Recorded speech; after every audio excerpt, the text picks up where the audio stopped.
పిల్లలు, ఈ రోజు నుండి మనం మహాభారతం కథలు నేర్చుకుందాం. మహాభారతం అంటే చాలా పెద్ద పవిత్రమైన కథ. ఇది మనకి మంచిని, ధర్మాన్ని, ప్రేమని, త్యాగాన్ని అలా ఎన్నింటి గురించో చెప్తుంది. ఒక పెద్ద రాజ్యం ఉండేది. దాని పేరు హస్తినాపురం. ఆ రాజ్యానికి రాజు శంతన మహారాజు. శంతన్ మహారాజు చాలా మంచి రాజు. ఆయన తన ప్రజలందరినీ సంతోషంగా ఉండేలా చూసుకునేవారు. ఆయన న్యాయంగా, దయగా, ప్రేమగా రాజ్యాన్ని పరిపాలించారు. ఒకరోజు శంతన మహారాజు నది పక్కన నడుస్తున్నారు. అప్పుడు ఒక అందమైన అమ్మాయి కనిపించింది. ఆమె గంగాదేవి.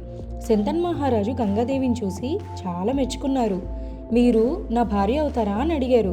గంగాదేవి ఒప్పుకుంది, కానీ ఒక కండిషన్ పెట్టింది.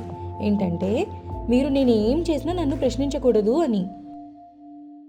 ఈరోజు ఈ ఎపిసోడ్లో మనం నేర్చుకున్న నీతి ఏంటి? మంచితనము, ప్రేమ మనల్ని సంతన్ మహారాజులా గొప్పవాళ్ళగా చేస్తుంది. మహారాజు గంగాదేవికి మాట ఇచ్చినట్లుగా మాటకు విలువ ఇవ్వడం చాలా ముఖ్యం.